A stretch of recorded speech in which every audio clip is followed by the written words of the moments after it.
Good day, and welcome to another episode of Throwing It Back with Sean Farrell. I am Sean Farrell. God is great all the time. All the time, God is great. And let's get right to it. So, Pervis Ellison, okay? Never nervous Pervis is what they call him. Had an excellent career at Louisville. And there was some thought he was going to come out to the NBA after his freshman year at Louisville, but he stayed for 86, 87, 88, 89. Number one overall pick in the 89 draft, okay? And injuries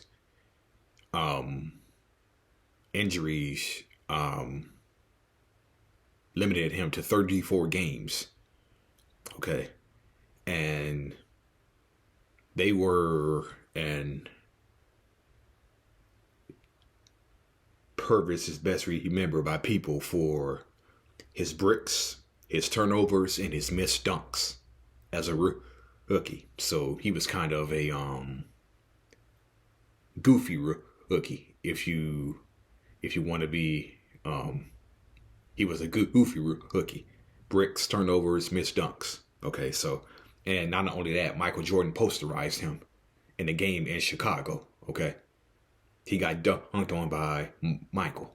Okay, so he played in 34 games, missed 48 because of injuries. So for the number one overall pick, he averaged 8 points per game, shot 44%, averaged nearly 6 rebounds per game, 2 assists, and 1.7 blocks per game in 25 and a half minutes of playing time. Okay, and so Pervis, so while Pervis was injured, NBA players can have some pretty snide remarks about other NBA players and teammates as well. Well, I just mentioned how Pervis Ellison was nicknamed Never Nervous Pervis. Well, Pervis Ellison was injured so often during his first year in Sacramento that Danny Ainge, who played for the Kings that year, nicknamed him Out of Service Pervis. Okay. And if you didn't hear me, Danny Ainge nicknamed him Out of Service Pervis. Okay. That was Danny Ainge's nickname for Pervis Ellison. Okay. So the Kings were pretty much done with him after 1 year. Okay.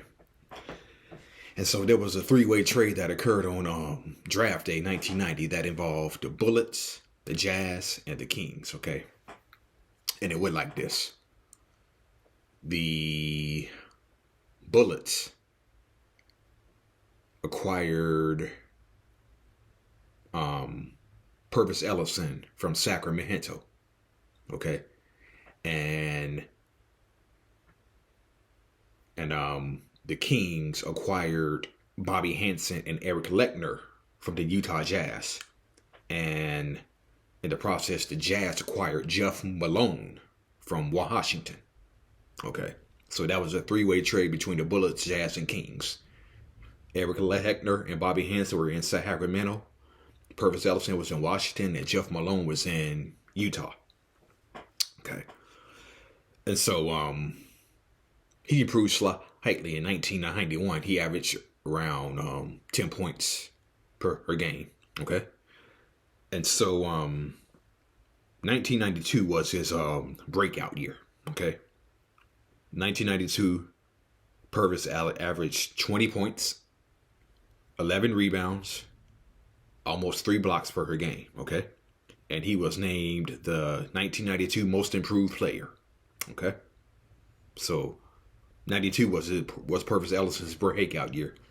And not only that, he finished third among centers for All-Star voting. Okay. So he nearly made the All-Star game that year. He didn't, but his teammate, Michael Adams, who the Bullets acquired in the 91 offseason, he made the All-Star game. Okay. So Michael Adams made the All-Star game. But Pervis Ellison had a breakout year in 1992. And the credit for that goes to a guy by the name of The Bullets had a veteran on their roster by the name of Charles Jones. Okay. Had a guy by the name of Charles Jones who was not known for scoring. Okay. He was known for his defense. Okay. But Charles Jones served as a mentor to Pervis Ellison. Okay. And taught him the ins and outs. That's the same Charles Jones who won the championship with the Houston Rockets in 1995. Okay, that Charles Jones. So in 1993, he was still doing, his scoring average went down a bit. He was around 17.4 in 1993, Pervis Ellison was. But then there began knee injuries, knee issues, and he was out of Washington by the time at the end of 1994, and he went to Boston, from where he spent the rest of his career, 1994 through 2000. Okay, so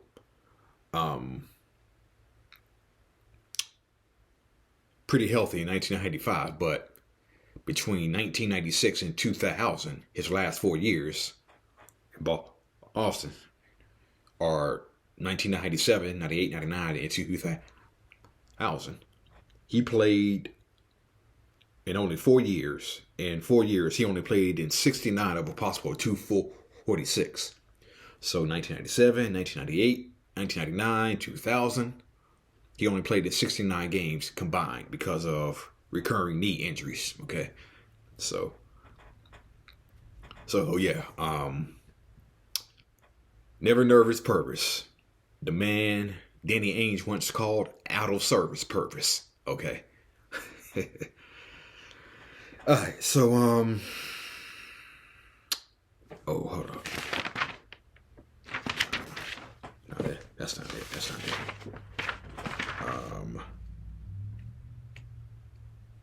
Okay. Yeah.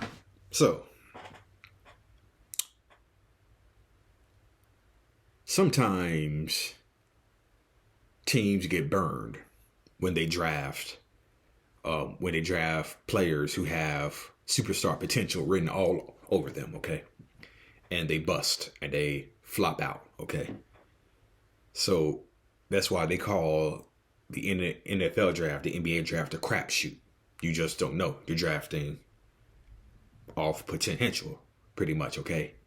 And trades can be a crapshoot too, okay?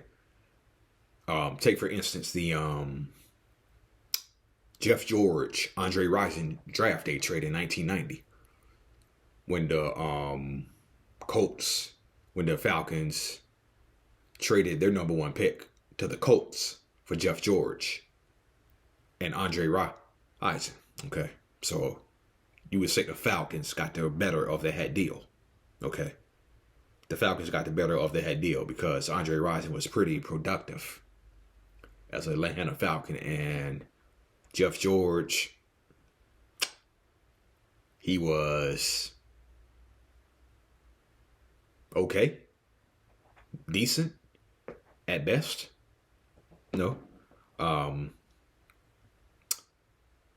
He had problems with Ted Archibald. Also had problems with Rahan Meyer as well. But sometimes NFL teams get fleeced in trades, okay? And it still pains me that the Dallas Cowboys got fleeced on that Joey Galloway trade, okay? Okay, and we got fleeced on the Roy Williams trade, the wide receiver Roy Williams. So we got fleeced twice, okay? So,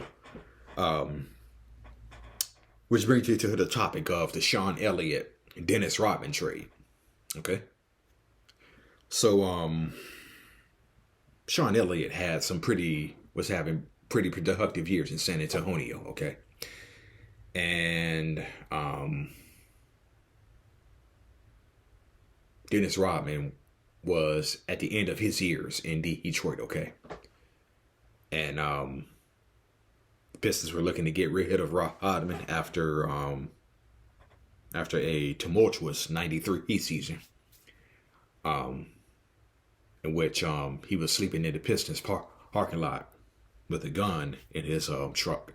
Okay, so the Pistons were looking to unload Rodman, and they traded him to the Spurs for Sean Elliott and David Wood. Okay, so it looked like a good trade for both teams because Elliott was productive with San Antonio. It was thought he would be productive with Detroit. And the Spurs were getting a very strong rebounder and defensive stopper in Rodman. Okay. And so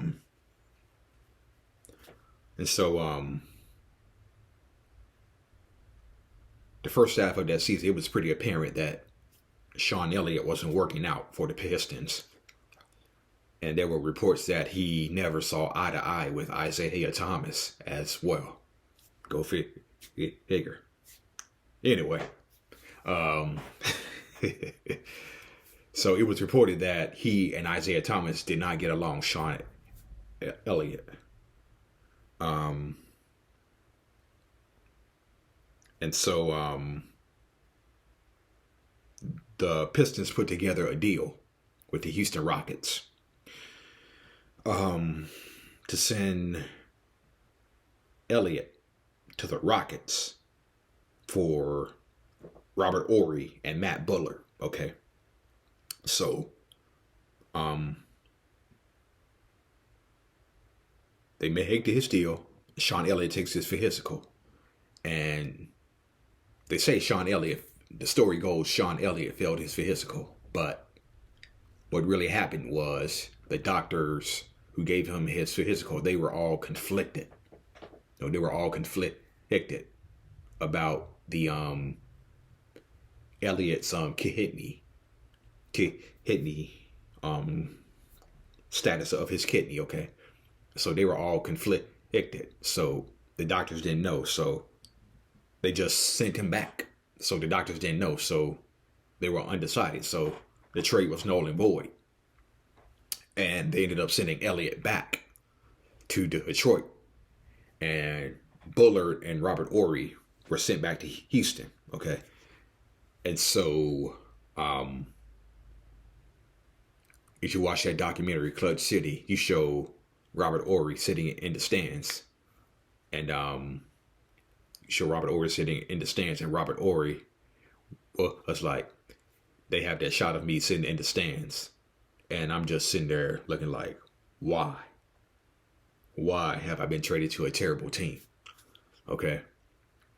But he was blessed to be sent back. Okay. And so it was pretty apparent that he didn't have a relationship. He didn't get along with Isaiah Thomas.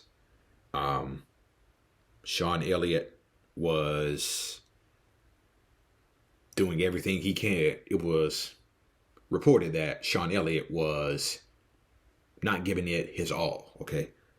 And he was mailing it in that entire season with the Pistons to try to get back to San Antonio, okay? Man, it pretty much worked, okay? And